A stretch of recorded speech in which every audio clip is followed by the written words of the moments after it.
봄의 정원으로 오라. 이곳에 꽃과 술과 촛불이 있으니 만일 당신이 오지 않는다면 이것들이 무슨 의미가 있는가? 그리고 만일 당신이 온다면 이것들이 또한 무슨 의미가 있는가? 3월과 잘 어울리는 잘랄루딘 루미의 봄의 정원으로 오라 라는 시 한 편을 읽어드렸는데요. 교제 가운데 서로 친밀함, 나눌 수 있는 떡, 힘을 얻는 간증들이 아무리 풍성해도 만일 내가 가지 않는다면 무슨 의미가 있을까요? 함께한 우리의 자리만으로 충분한 행복을 전하며 하나님이 함께 하시는 라디오 광야에서 만난 엘림, 지금 시작합니다.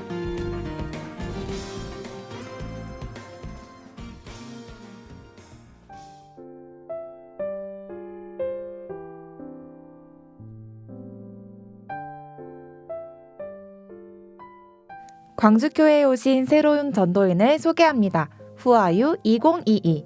오늘 모신 손님은 2021년 11월 광주교회로 부임하신 이석 전도사님이십니다. 안녕하세요, 전도사님. 네, 안녕하세요. 라디오 엘림에 출연해 주셔서 감사합니다. 먼저 전도사님 소개 부탁드립니다. 네, 저는 1997년 7월 19일 날 학생 때 구원을 받았고요. 현재는 매곡 8교구 교회학교 유치부를 담당하고 있습니다. 아, 네, 유치부를 담당하고 계시는군요. 그럼 언제 어떻게 전도인이 되셨을까요? 네, 작년 2021년 11월에 부르심을 받고 광주교회로 오게 되었습니다. 언제 전도인이 되었는가에 대한 답은 쉬운데요. 어떻게 되었는가에 대한 답은 쉽지 않은 것 같습니다. 네, 97년 친구의 전도로 고등학교 때 구원받고 아버지의 반대와 핍박 속에서 신앙생활을 했습니다. 그리고 대학생 때 성경 공부에 대한 즐거움을 알게 되면서 막연하게나마 나도 말씀을 전하는 사람이 되고 싶다, 이런 생각을 그때 했던 것 같습니다. 네, 그렇게 대학생활을 나름대로 되게 열심히 했고요. 대학 도서관에서 그때는 희귀한 책이었는데 저희한테는 그랜드 주석 종합 성경 이런 거 펼쳐서 성경 공부하는 그런 기쁨을 좀 알았던 것 같습니다. 그러다가 이제 군대에 갔다 오고 군대는 아니고요, 공익근무입니다. 네, 공익근무를 이제 군 복무를 어쨌든 마치고 나서 복학을 하면서 취업에 대한 그런 마음이 들었던 것 같습니다.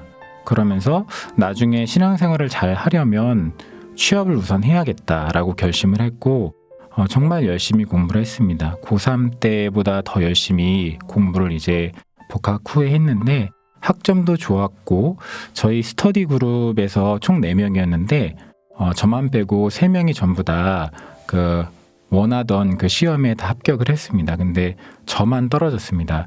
그렇게 한번 어떤 취업의 좌절을 겪고 나서 더 세상적인 성공으로 좀 이렇게 마음이 갔던 것 같습니다.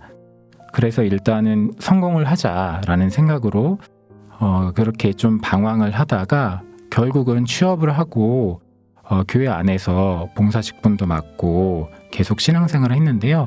그때부터 마음이 좀 한쪽은 세상의 성공에 또 한쪽은 또 교회 안에 있었던 것 같습니다. 그러면서 계속 신앙생활을 하면서 교회 안에서 직분도 교사 직분을 계속 받고 계속 교회학교 봉사를 10몇 년 동안 계속 했고 그리고 또 결혼도 하고 아이도 낳았습니다. 이제 그리고 세상적인 성공 가도에 한 발을 딱 들였을 때 성공 가도에 막 올라섰을 때가 있었거든요. 나름대로 굉장히 이제 세상적으로 정말 이 정도면 앞으로 크게 성공할 수 있겠다라고 생각하는 그 발판에 발을 놓았을 때 하나님이 크게 치셨습니다. 크게 치셔서 제 나름대로는 모든 거를 다 잃었다라고 생각을 했었던 때가 있었고요.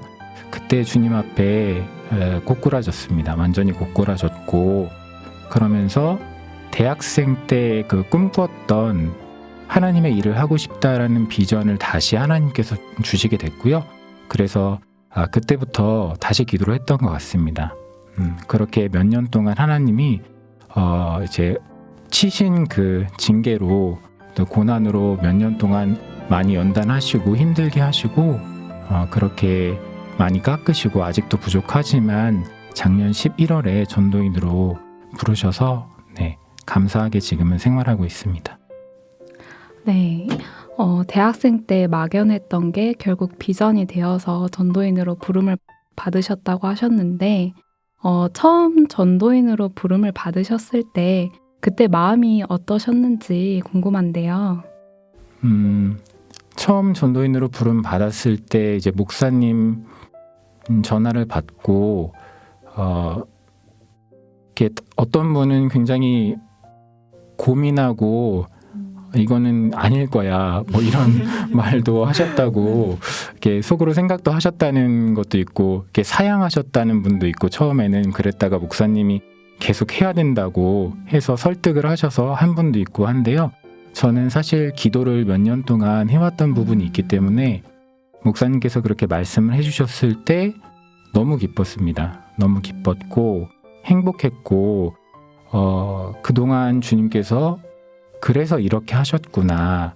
나는 하나님의 섭리가 있었구나. 뜻이 있었구나.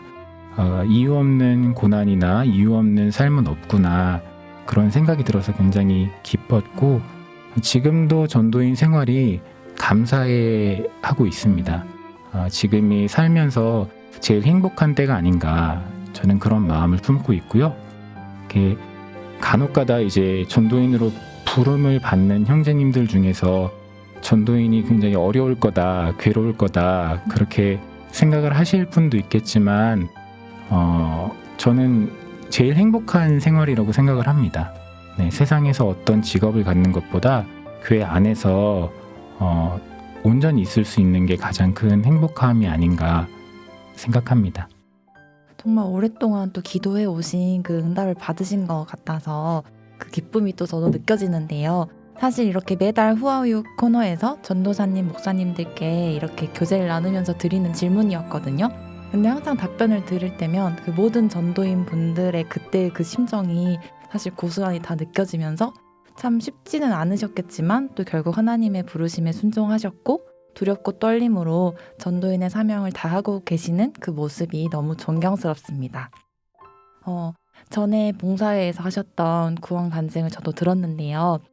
전도사님께서 구원을 받기 전과 후가 달라진 점에 대해서 이야기를 하시면서 구원받기 전에는 자존감이 낮은 학생이었는데 구원받고 나서는 존귀한 자라는 정체성이 생기면서 교회 안에서 삶의 목표가 생기고 바뀌었다고 하셨어요.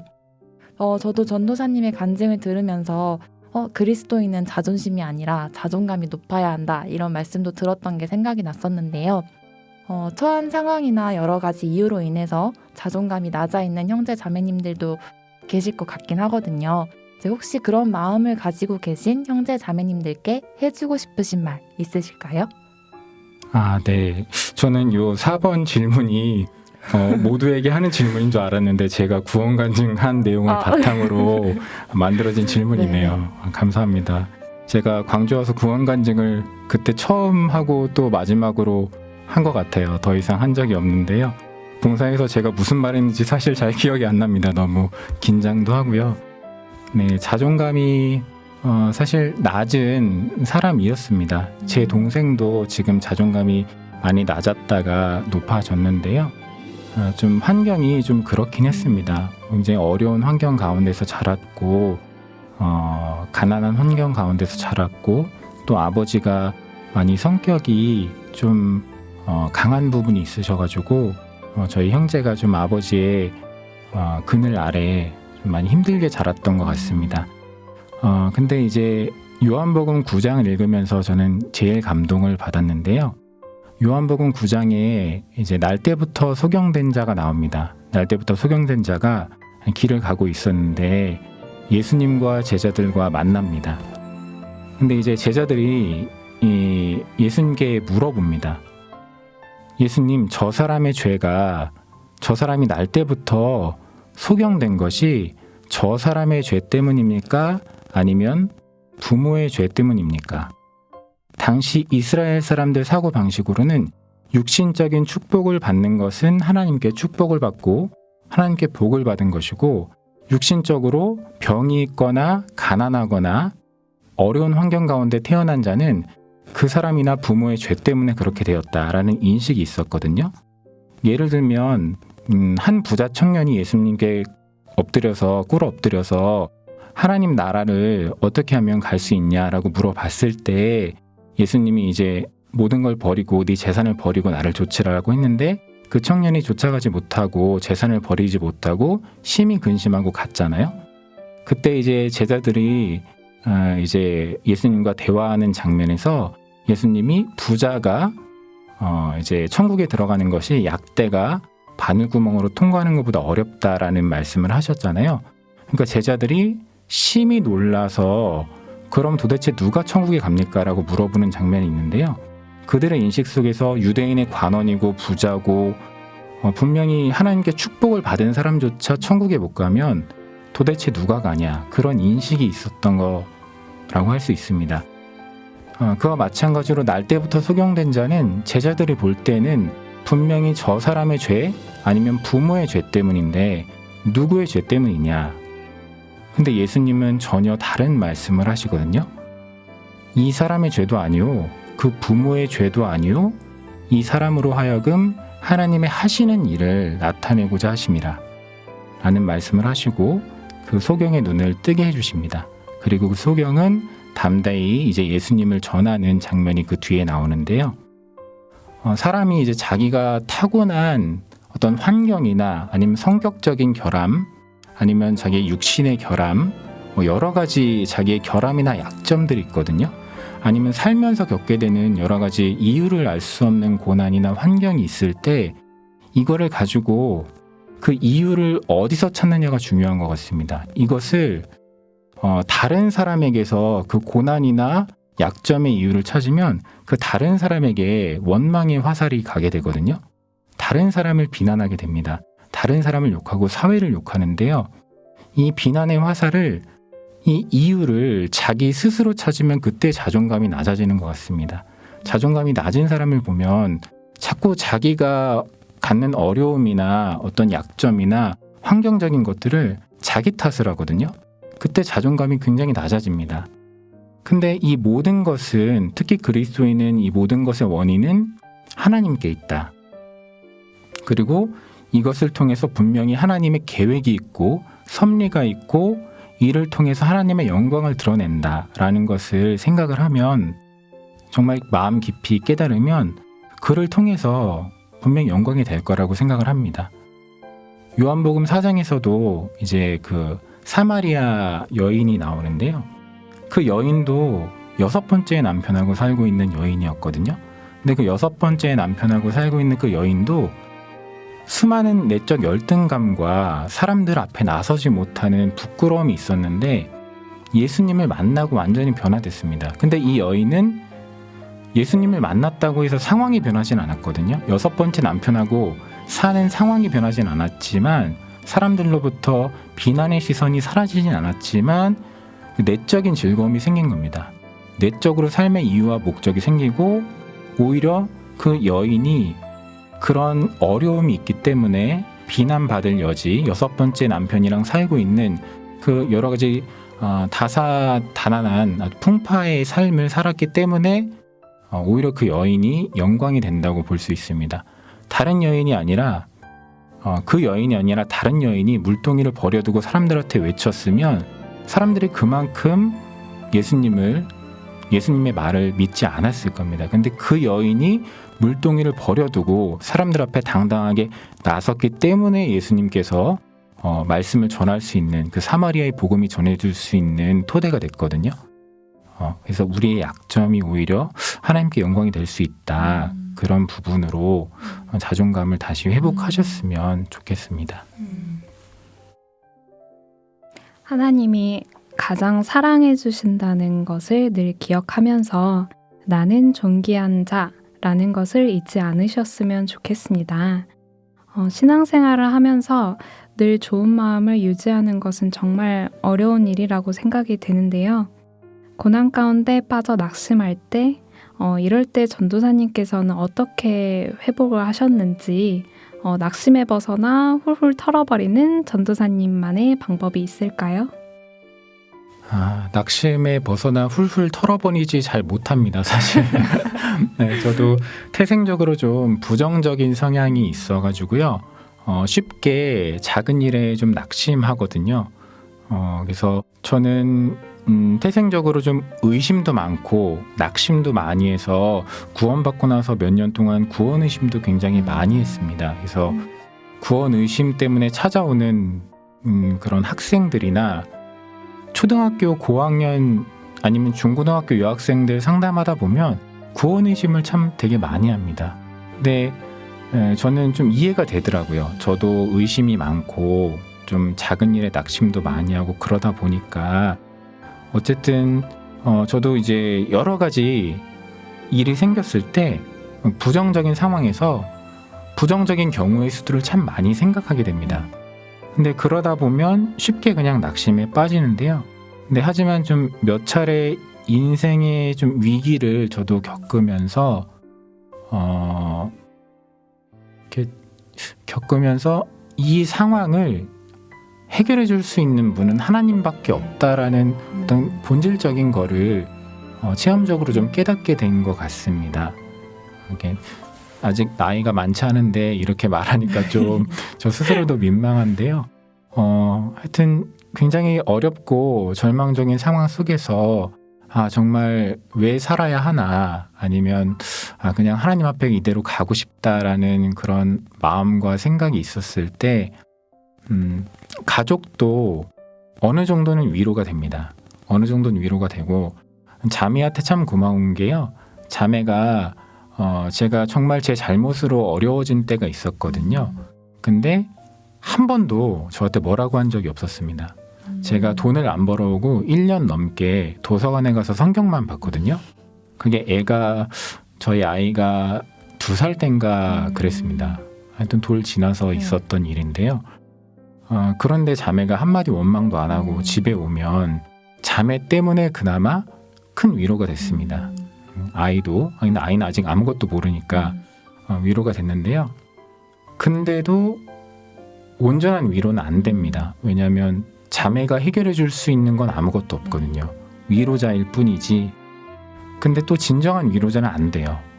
결국은 하나님밖에 없다라는 생각이 들었고 제 신앙이 근본적으로 회복이 되고 근본적으로 다시 하나님 앞에 비전을 갖게 된 거는 저만의 하나님과 만나는 그런 장소 거기로 갔던 것 같습니다.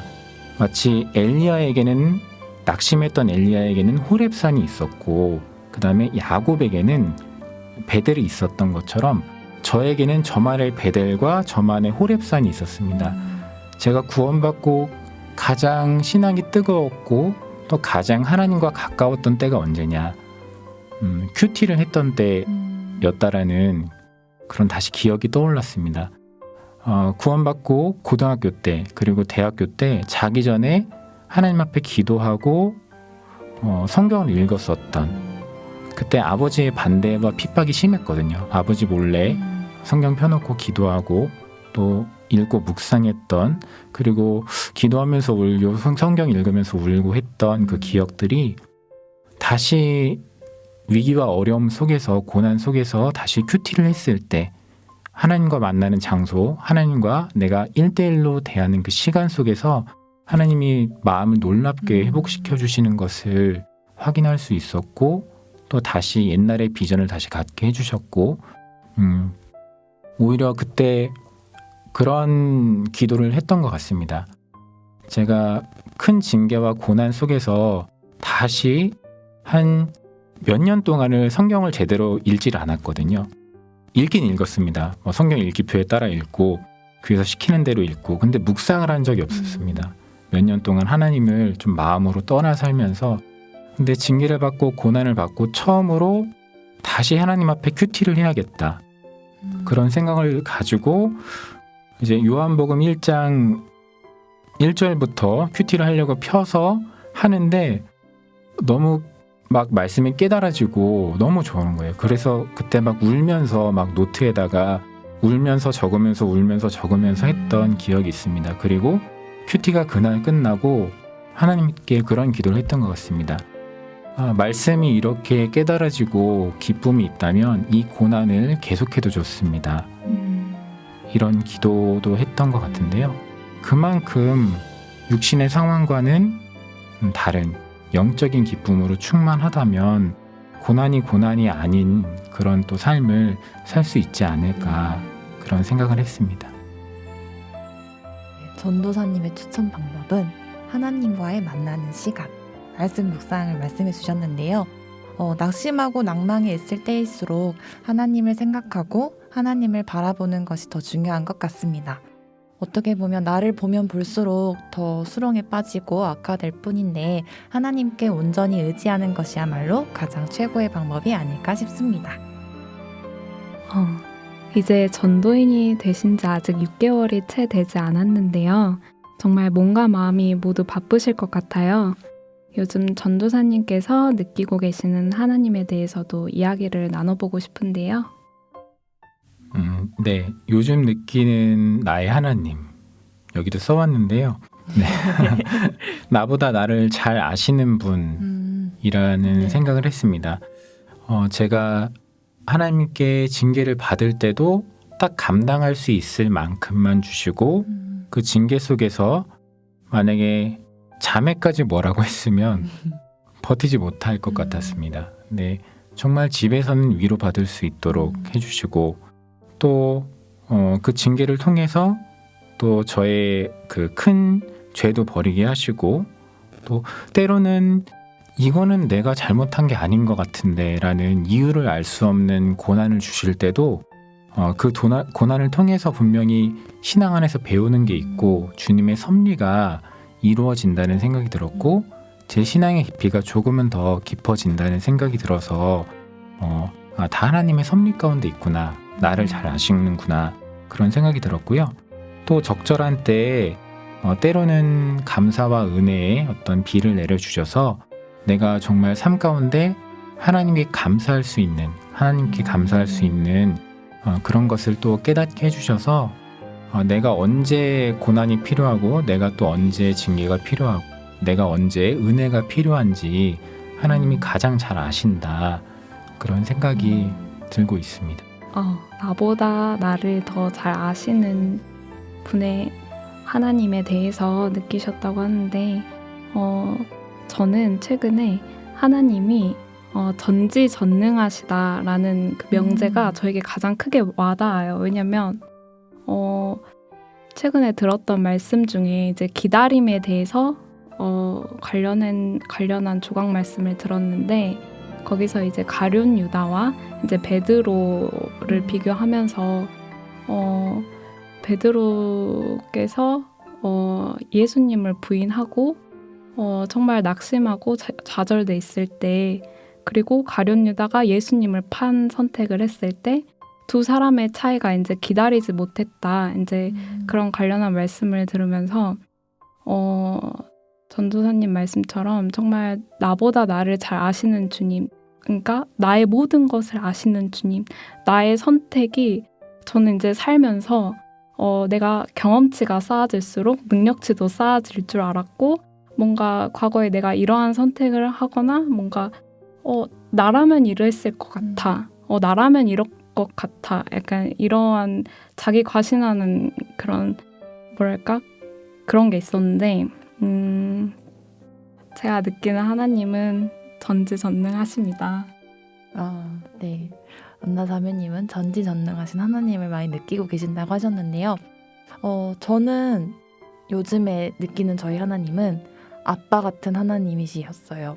그래서 왜냐하면 아버지가 딸을 사랑하면 진짜 아낌없이 다 내어주고 든든하게 지켜주는 것처럼 요즘 저에게 하나님은 정말 나를 많이 사랑하시고 계시고 든든한 버팀목이 되어주시는 분이라는 것을 되게 많이 의지를 하면서 느끼고 있는 것 같습니다. 전도사님께 드릴 질문을 저도 생각을 하면서 매일 삶 속에서 함께 하시는 하나님을 다시 생각해 보게 되고 또 느낄 수 있어서 오히려 저에게 더 많은 감사가 되는 질문이었습니다. 네, 이제 후아유 공식 질문을 드릴 시간입니다.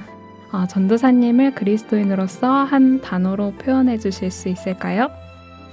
이게 공식 질문이네요. 네, 공식 질문입니다. 네. 그 전까지는 그럼 다 그 맞춤형. 맞춤형이고. 네, 저희가 사전 조사를 통해서 네. 처음 알았습니다. 네, 사전에 좀 듣고 왔어야 되는데 죄송합니다. 아닙니다. 이제부터 열심히 듣겠습니다. 네. 네, 그리스도인으로서 나를 한 단어로 표현해 달라고 하셨는데요. 제 이름에 맞춰서 보석이라고 보석. 네. 표현을 하겠습니다. 네, 좀 너무 교만할지 모르겠는데 사실 교만한 건 아니고요. 여기 석자가 제 이름의 석자가 돌석자입니다. 그 장난스럽게 이름의 석자가 돌석자냐고 물어보시는 분들이 있는데 네 맞습니다 하면 되게 당황하시더라고요. 저도 어렸을 때는 굉장히 좀 원망스러웠습니다. 할아버지가 이름을 지어주셨는데 왜 돌석으로 지어주셔서 놀림을 많이 받았습니다. 뭐 어렸을 때는 뭐 돌멩이부터 네. 시작해서 투스톤 네. 아주 유치한 그 이름의 장난으로 네. 아이들한테 놀림을 받았는데 할아버지께서 뜻이 있으셨더라고요. 돌처럼 널리 쓰이는 사람이 되라. 뭐 이런 네. 진짜인지 아닌지 모르겠습니다. 할아버지 변명인지 모르겠는데 그런 뜻이 있으셨다고 했는데 구원 받고 나서 제 이름이 되게 좋아졌습니다. 그 앞에 이자가 두 이자는 아니지만 그냥 두 이자라고 생각을 하면 보통 이가 두이라고 생각을 하니까 두 돌이라는 뜻인데요. 모든 그리스도인이 그렇듯이 예수님이라는 반석 위에 우리가 네, 구원을 받았고 또 주님 안에서 하나의 작품으로 다듬어져 가는 보석이라는 생각을 하거든요. 네. 그래서 저도 주님 안에서 보석이 되어가는 사람이라는 생각을 했습니다. 제 안에 많은 불순물들이 있는데요. 그 불순물들을 주님께서 깎기 위해서 없애기 위해서 때로는 고난과 시련의 그런 풀무불 속에서 불순물을 제거해 가시고 또 모난 곳이 튀어나올 때는 정과 망치로 인생 막대기와 채찍으로 하나님이 때로는 저를 깎아 나가신다. 그래서 주님 앞에 갔을 때는 더 아름다운 보석으로 그리고 지금도 조금씩 더 불순물을 제거하고 깎여 나가는 보석으로 하나님이 다듬어 가시는 과정이 아닌가 네. 그런 생각을 했습니다. 네. 그리스도인으로서 나는 보석이다. 저희 모두 예수님 앞에서 빛나는 보석 같은 그리스도인이 됐으면 좋겠습니다. 전도사님 긴장은 이제 좀 풀리셨을까요? 네, 끝나니까 이제 다 풀린 것 같습니다. 네, 좋아하시는 찬양 한 곡 추천 부탁드리겠습니다. 그거는 계획이 없던 거라 당황하긴 했는데 제가 제일 좋아하는 찬양은 하나님은 실수하지 않으신다네를 네. 제일 좋아합니다. 네, 이석 전도사님께서 추천해주신 찬양 하나님은 실수하지 않으신다네. 이 찬양은 잠시 후 들려드리겠습니다. 오늘 엘림과 함께 하셨는데요. 어떠셨나요? 청취하고 계시는 성도님들께 소감 한 말씀 부탁드립니다. 네, 이게 처음이자 마지막일 것 같은 인터뷰인데요. 이렇게 이 좁은 공간에서 이렇게 자매님 두 분과 이렇게 인터뷰를 나눈다라는 게 어색하기도 하고 긴장도 많이 됐는데요. 그래도 이렇게 웃으면서 잘 해주셔서 감사가 되고 엘림이라는 것이 이제 이렇게 사실 있는 줄 잘 몰랐고 광주교회 와서도 또 이렇게 전도인들 인터뷰가 있는지도 몰랐는데 이제 오늘 구독 신청을 했으니까 앞으로도 꾸준히 들으면서 광주교회에 대해서도 알아가고 또 다양한 성도님들의 간증 또 찬양 들으면서 저 스스로도 은혜가 되는 그런 시간이 되도록 하겠습니다. 예, 감사합니다. 네. 감사합니다. 라디오 엘림에 출연해 주셔서 감사합니다. 저희 엘림도 전도사님과 가정을 위해서 기도하겠습니다. 이석 전도사님 화이팅! 이석 전도사님 추천 찬양 하나님은 실수하지 않으신다네 듣고 오겠습니다.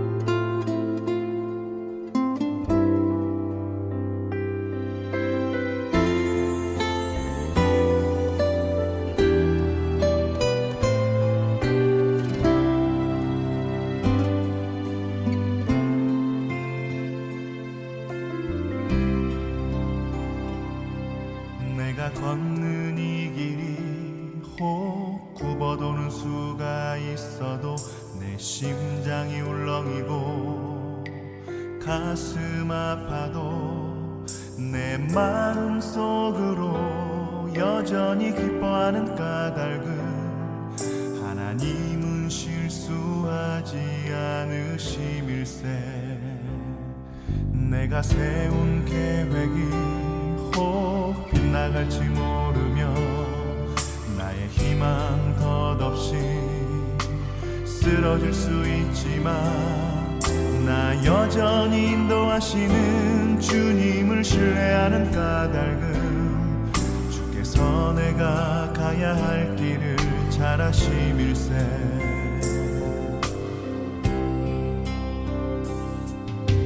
어두운 밤 어둠이 깊어 날이 다시는 밝지 않을 것 같아 보여도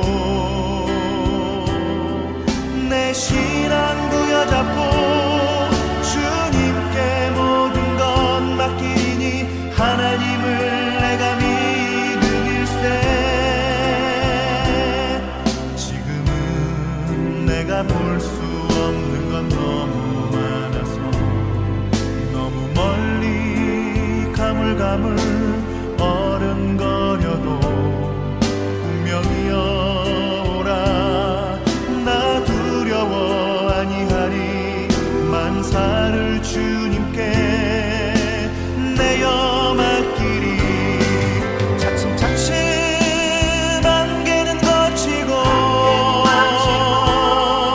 하나님 지으신 빛이 뚜렷이 보이리라. 가는 길이 온통 어둡게만 보여도 하나님은 실수하지 않으신다네.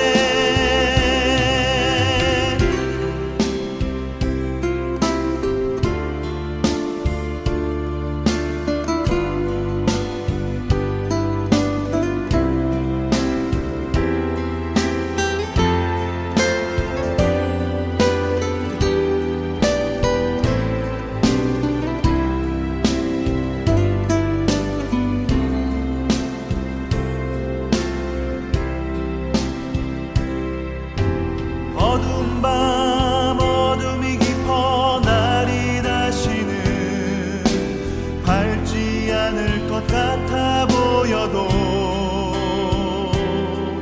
내 신앙 부여잡고 주님께 모든 것 맡기니 하나님을 내가 믿음일세. 지금은 내가 볼 수 없는 건 너무 너무 멀리 가물가물 어른거려도 분명히 오라 나 두려워 아니하리. 만사를 주님께 내어 맡기리. 차츰차츰 안개는 거치고 하나님 지으신 빛이 뚜렷이 보이리라. 가는 길이 온통 어둡게만 보여도 하나님은 실수하지 않으신다네. 가는 길이 온통 어둡게만 보여도 하나님은 실수하지 않으신다네.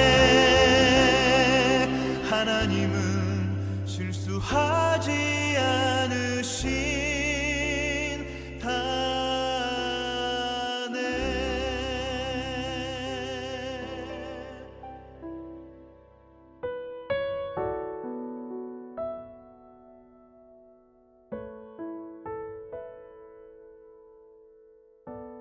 구원받은 후 주님의 일을 하고 싶다는 다짐.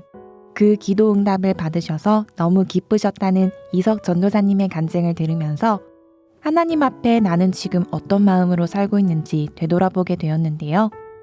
내 모든 것을 아시는 주님께 부끄럽지 않은 삶을 살아야겠다는 다짐을 하게 되었습니다. 다음 후아유에는 어떤 분을 만나 뵙게 될지 기대해 주세요.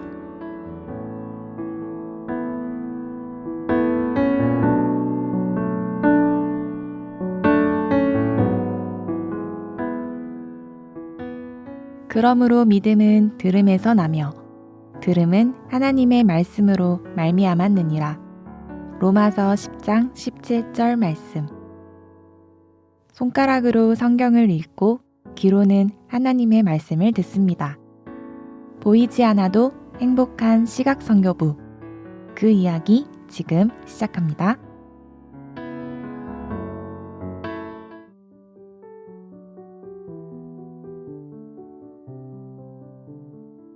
안녕하세요. 시각성교부에서 교제하고 있는 이충길 자매입니다. 오늘은 시각성교부에서 교제하고 계신 자매님들을 모셨습니다. 먼저 어머니의 소속인 장정숙 자매님과 청년회에서 교제하고 있는 이상미 자매님을 모셨습니다. 안녕하세요. 반갑습니다. 안녕하세요. 안녕하세요. 네, 먼저 장정숙 자매님 인사하실까요? 네, 저는 시각선교부에서 교제하고 있는 장정숙 자매입니다. 안녕하세요. 2018년 5월 18일에 구원받고 중흥예교구 211구역과 시각선교부에서 교제하고 있는 이상미 자매입니다. 네, 감사합니다. 먼저 장정숙 자매님은 시력을 언제 잃으셨고 그로 인해서 어떻게 말씀을 듣게 됐는지 말씀해 주시면 감사하겠습니다. 저는 2012년도에 뇌 수술을 하고 뇌경색이 오면서 시각을 잃었는데요. 그 전에 정한인이 있을 때부터 저를 전도하려고 하는 임영심 집사님이 저희 사촌 올케언이었는데요. 그런데도 좀 세상 것을 쫓다 보니까 말씀을 듣자고 하는데도 기피했는데요. 어느 날 갑자기 하나님이 저를 너무 사랑하셨나 봐요. 시력을 잃게 해주셨어요. 그때야 제가 하나님을 찾게 되었고요. 하나님을 찾고 말씀을 들으면서 하나님이 주신 선물을 구원을 받게 되었습니다. 아, 그러셨군요. 네, 이상미 자매님은 시력이 조금 보이는데 어느 정도 보이며 어떻게 구원 받으셨을까요? 네, 저는 13살 때까지 원래 잘 보였다가 14살 때 망막색소 변성증이라는 병명으로 인하여 시력을 잃게 되었습니다. 낮에는 조금 보이지만 밤에는 거의 보이지 않습니다. 이러한 상황 가운데 원래는 장로교회를 다녔었고 그러다 전남대학교를 입학하게 되었습니다.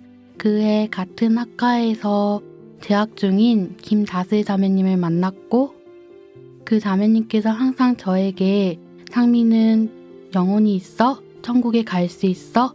어떻게 천국에 갈 수 있어? 라는 질문을 하였습니다. 그래서 저는 영혼이 있는지도 잘 몰랐고 천국에 갈 자신도 없었으며 어떻게 천국에 갈 수 있냐는 질문에 착한 일 해야만 천국에 갈 수 있다는 대답을 하였습니다. 그런 대답을 들은 자매님께서 저에게 전남대학교 성경 강연회가 있는데 한번 들어보지 않을래? 라고 권유를 하였습니다. 그래서 저는 생각을 하다가 그 끝에 나에게 하나님께서 말씀에 대한 궁금증을 풀라고 주신 기회인 것 같다 말씀을 듣기로 하였습니다. 그러나 저는 낯가림도 심했고 낯설은 사람에 대한 두려움이 컸습니다. 이곳에도 낯선 사람이 많아 중간에 포기하려고도 했습니다. 하지만 내가 이곳에 온 것은 사람을 보러 온 것이 아닌 하나님 말씀을 들으러 온 것 같다는 생각에 말씀을 끝까지 듣기로 했습니다. 1일차부터 3일차 말씀을 통해서 하나님이 살아계신 것과 성경이 사실이라는 것을 알게 되었으며 4일차 말씀을 통해 제가 죄인이란 것을 깨달았습니다. 그리고 복음 말씀을 들으며 히브리서 9장 12절 말씀을 통해 제가 제 죄를 예수님께서 십자가에 못 박혀 피 흘려 제 죄를 다 갚아놓으셨다는 것을 깨닫게 되었으며 늘 질문하였던 천국에 어떻게 갈 수 있을까에 착한 일 하면 가지 않을까라고 대답했던 제가 제 열심으로 가는 것이 아닌 믿음으로 간다는 것을 깨닫게 되며 이 모든 하나님의 사랑을 믿게 되어 2018년 5월 18일 전남대학교 성경 강연회를 통해 구원을 받게 되었습니다. 아, 예, 그렇군요. 너무 감사드립니다. 이번엔 장정숙 자매님이 이제 요즘에 댁에서는 어떻게 생활하고 계시고 또 교회에서는 어떻게 생활하고 있는지 궁금합니다. 네, 저는 시력을 잃었기 때문에 하는 일이 듣는 것밖에 없거든요. 그런데 집에서는 소리통으로 소리통과 성경 말씀을 들으면서 생활하고 있는데요. 오늘 아침에도 정말 많이 긴장하고 떨었어요. 그는 나중에 교회당 오는 길에 하나님이 저에게 또 선물을 주시더라고요. 그게 뭐냐면요. 사랑의 멜로디. 하나님께서 비를 내려주시는 게 저한테는 하나님이 주시는 사랑의 멜로디라고 생각하면서 아침에 교회당을 왔는데요. 여러분도 아마 그 선물을 받고 오셨으리라 생각합니다. 그런데 교회당 오늘 와서 말씀을 듣는 것하고 집에서 소리통 듣는 것하고 정말 다르더라고요. 집에서 들었을 때는 목사님 말씀이네 그러는데 또 교회당 와서 들었을 때는 제가 집에서 들었던 말씀 중에 놓쳤던 부분을 하나님께서 또 저에게 일깨워 주시더라고요. 장정숙 자매님은 벤이 한쪽은 CRPX가 있거든요. 그래서 고통 중에 계시고 그로 인해서 수면제를 항상 한 주먹 정도 드실 만큼 많은 양을 드시고 계셔요. 그래서 그거를 잊기 위해서 또 이렇게 말씀과 찬양을 많이 듣는다고 하시는데 그 과정 좀 말씀해 주시겠어요? 제가 이제 장정숙 자매님 옆에서 이렇게 바라보면서 드는 감동은 뭐냐면 제 집에서 많이 고통하고 있으면서 말씀을 크게 틀어놓고 들으셔요. 그러면 남편이 너무 그 소리를 듣기 싫어서 막 소리를 막 지르고 시끄럽다고 막 하시거든요. 근데 그런 남편을 바라보면서 울면서 하나님 저 남편 좀 마음 좀 바꿔주세요. 그렇게 기도를 늘 하면서 계속 말씀을 들으시다 보니까 이렇게 조금 말씀이 어눌했던 부분도 이렇게 명확해지고 이렇게 건강도 좋아지시는 거 보면서 남편이 이제 변화가 되신 거예요. 그러면서 말씀을 크게 틀어놔도 이제 뭐라고 하는 소리도 없고 이렇게 듣는 걸 느끼시면서 목소리도 부드러워지셨고 교회 가는 것도 이렇게 응하게 하시고 그러시거든요. 제가 옆에서 바라보는 마음이 그러했고요. 처음에는 말씀을 들어놓고 들으면 시끄럽다고 줄이라겠어요. 저희 신랑이. 그런 요즘에는 제가 소리 키워서 들어도 그 시끄럽다고 듣지 말란 말을 안 하고요. 그리고 이제 이렇게 주일날 올 때 준비하면 꼭 토요일 날 저한테 그렇게 말을 해요. 내일 교회 갈 거냐고. 어제도 그러더라고요. 내일 비가 많이 온다는데 교회 갈 거냐. 그래서 하나님이 비를 교회 못 가게 내려준 게 아니라 자연에게 선물을 주는 건데 그 선물 또한 나에게도 선물이지 않겠느냐. 그러면서 나 내일 교회 갈 거라고 했더니 아무 말 안 하더라고요. 그래서 아침에 일찍 내일 교회 가서 교회 간다면서 일찍 준비하라고 또 일찍 깨워줘서 제가 준비해서 나왔거든요. 그러는데 이게 제가 말씀을 들어서 신랑이 바뀐 게 아니라요. 저를 케어해 주시는 우리 집사님 덕분인 걸로 알고 있어요. 그리고 정말 친절하게 우리 하시는데요. 구원받고 크리스찬이 어떻게 생활해야 되는 것을 본보기로 보여주시면서 저희 신랑의 마음이 조금씩 열려간 것 같아요. 그래서 집사님이 말씀 이렇게 배 말씀을 보내주시거든요. 그러면은 그것을 좀 계속 듣는 건 아니고 잠깐씩 들으면서 마음의 문이 열리고 있는 것 같거든요. 그래서 여러분들의 기도가 많이 필요합니다. 저희 신랑 박영철, 아들 박성현 기도 많이 해주신 거 알고 있는데요. 좀 더 기도해 주시고 혹시 우리 시각인들 주변에 시각인들이 있으시다면 많은 소개 부탁드립니다. 네, 감사드립니다. 네, 바라보시면서 이렇게 변화되는 남편 모습 보면서 이렇게 감동이 됐고요. 많은 분들이 기도해 주신 덕분이라고 생각됩니다. 네, 감사드리고요. 우리 이상미 자매님은 달란트가 참 많거든요. 그래서 평소에 일상생활과 교제 안에서 이 생활 좀 부탁드립니다. 네. 얼마 전 전남대학교 사회복지학과를 졸업하고 현재 전남대 근처에서 혼자 자취를 하고 있습니다. 그리고 사회복지사가 되고 싶어 사회복지직 취업을 할 예정입니다. 그리고 아직 구원받지 않는 가족들이 있어 가족 전도를 하고 있으며 주중에 청년의 교제, 시각선교부 교제, 수요말씀, 구역모임 등을 참석하고 있으며 집회가 있을 때마다 함께 말씀 듣고 또 말씀 생활, 기도 생활을 하고 있습니다. 또 교제하면서 감사했던 부분들은 저에게는 사랑이 부족하였고 또 누군가에게 사랑을 나누어주는 것 또한 많이 부족하였습니다. 하지만 형제 자매인들과 교제하면서 그 사랑을 하나님께서 채워주셨고 또 형제 자매인들과 함께 하면서 사랑을 나누어주는 방법을 배웠던 것 같습니다. 또 어머니께서 그렇게 마음이 강팍하셨는데 형제 자매인들의 기도와 동역하심으로 어머니께서 마음을 열고 계시고 또 앞을 보는 것이 어렵다 보니 전도하는 데 있어서 망설일 때가 많았습니다.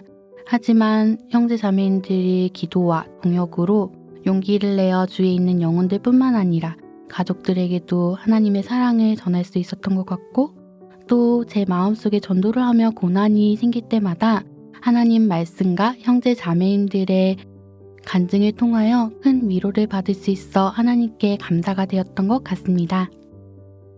예, 너무 감사드립니다. 그럼 마지막 질문인데요. 장정숙 자매님, 간절히 원했던 거나 이렇게 기도 부탁드립니다. 간절히 원하는 것은요. 정말 제가 50년을 보고 살았고 지금 10년 되었는데요. 정말 하루라도 다시 한번 볼 수 있었으면 어떨까 하는 생각을 가끔 해봅니다. 그렇지만 그것은 지금 제가 원한다고 되는 건 아니고요. 이제 주님 곁에 가면은 더 많고 좋은 것을 보여주시려고 저를 지금 이런 시각인으로 생활하고 더 많은 걸 깨우치라는 걸로 깨닫고 있습니다. 그리고 제가 저희 남편하고요, 남편 박영철, 아들 박성현도 주님 복음의 말씀을 깨닫고 구원받을 수 있도록 여러분의 기도가 많이 필요합니다. 네, 감사드립니다. 이어서 상미자매님. 네, 제가 벌써 시각선교부에서 함께 교제한 지 올해 4년이 되었습니다. 함께 계속 교제하면서 저희 시각선교부에 많은 영혼들이 채워졌으면 좋겠고 또 저희의 눈과 발이 되어줄 봉사자 형제자매인들, 특히 차량 봉사를 해주신 형제님들이 많이 부족하다 보니 저희가 영혼을 전도하는 데 있어서 가끔 망설일 때가 있습니다. 저희 시각선교부에 발과 눈이 되어줄 봉사자 형제자매인들, 특히 차량을 봉사해주실 형제인들이 많이 채워진다면 저희 시각선교부에 정말 많은 영혼들이 인도될 것 같고 또 저희 4월 12일부터 15일까지 예정되어 있을 시각선교부 전도집회에 많은 영혼들이 인도되기를 바라고 또 저에게는 아직 구원받지 않는 가족들이 있습니다. 저는 재혼 가정이고 또 어머니께서는 현재 불교를 믿고 계시고 저에게는 초등학교 6학년 여동생이 있습니다. 어머니께서는 정말 형제자매들이 집에 신방 오는 것도 싫어하셨고 정말 그렇게 마음이 강팍하시고 또 저에게 신방 오기 전 교회 이야기를 하면 집에 못 오게 한다는 또 주시기도 했습니다. 하지만 형제자매인들의 기도와 그리고 그 따뜻한 마음을 어머니께서 보시고 마음을 열고 계시고 또 동생은 세상적으로 정말 많이 빠져 있습니다. 2020년 초등부 학예수양회를 10분 정도 들었지만 그 후로 말씀과 교회에 대한 관심이 없습니다. 정말 제가 가족 전도를 하는 데 있어서 힘든 부분도 있고 그렇지만 하나님께서 정말 저에게 지혜를 주시고 그럴 때마다 기쁨이 되고 또 제가 세상적으로 좋은 딸, 좋은 언니가 아닌 영혼 복음을 전하는 데 있어서 좋은 딸, 좋은 언니가 되고 싶은데 제가 정말 하나님의 말씀을 지혜롭고 담대하게 전할 수 있도록 저를 위해서 그리고 아직 구원받지 않은 가족 아버지 김흥렬, 어머니 배주미, 동생 김지윤 위해서 그리고 시각선교부 형제 자매님들과 4월에 예정되어 있는 시각선교부 전도집회에 많은 영혼들이 인도될 수 있도록 형제 자매님들께서 함께 기도해 주시면 감사하겠습니다. 네, 모두 귀한 간증 감사드립니다. 엘림 방송을 통하여 이렇게 귀한 기회를 주신 주님께 너무 감사드립니다. 주님께서 시각선교부를 사랑하셔서 세심하게 인도해 주셨고 충만한 은혜로 채워주심에 감사드립니다. 또한 형제 자매님들이 간절한 기도가 큰 힘이 됐습니다. 보이지 않는 곳에서 기도해 주시고 격려해 주셨고 그 마음을 느끼게 해 주셨기에 더욱 성장해 가고 있습니다. 앞으로 더 기도가 필요합니다. 이상으로 시각선교부 소식을 마칩니다. 감사드립니다.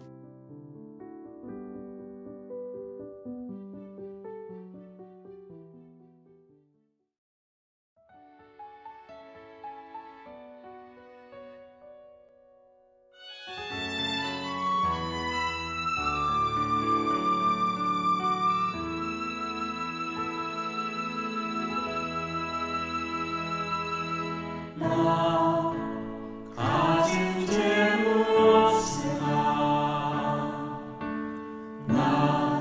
남이 가진 지식 없으나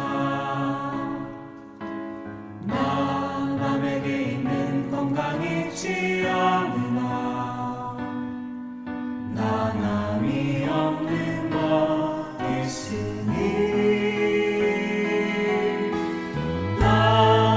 남이 못 본 것을 보았고 남이 듣지 못하는 음성 들었고 남이 받지 못한 사랑 받았고 남이 원하는 것 깨달았네.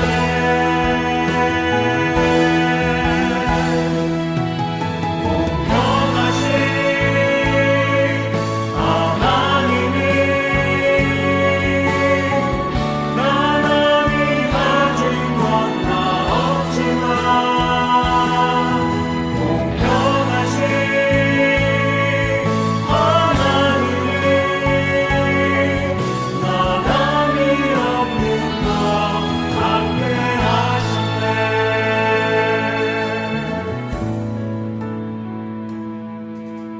나 가진 재물 없으나 남이 가진 지식 없으나 남에게 있는 건강 있지 않으나 남이 없는 것 있으니 남이 못 본 것을 보았고 남이 듣지 못하는 음성 들었고 남이 받지 못한 사랑 받았고 남이 원하는 것 깨달았네.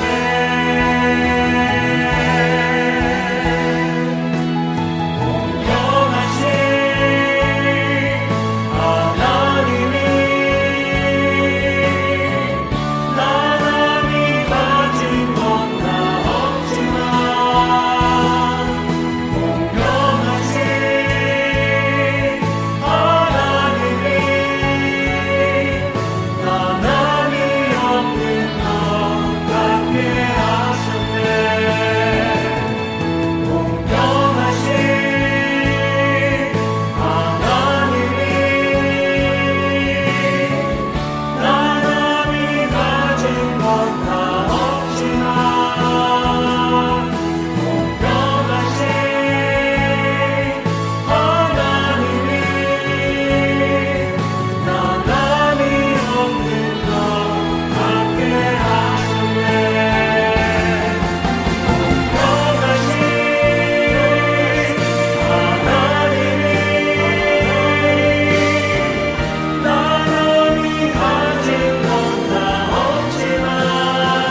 솟아나 눈물 골짝 지나갈 때에 먹잖아 열매 맺히고 웃음소리 넘쳐나리라.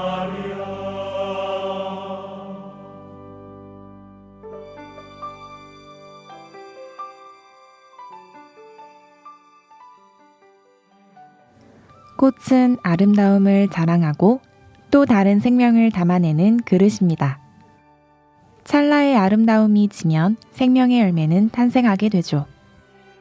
인생도 꽃과 같아서 한때의 아름다움을 자랑하지만 결국은 후세의 생명을 넘겨주고 낙화하게 됩니다. 하지만 무화과 나무는 이름 그대로 꽃의 아름다움이 없이 탐스러운 열매로만 자신의 가치를 증명합니다.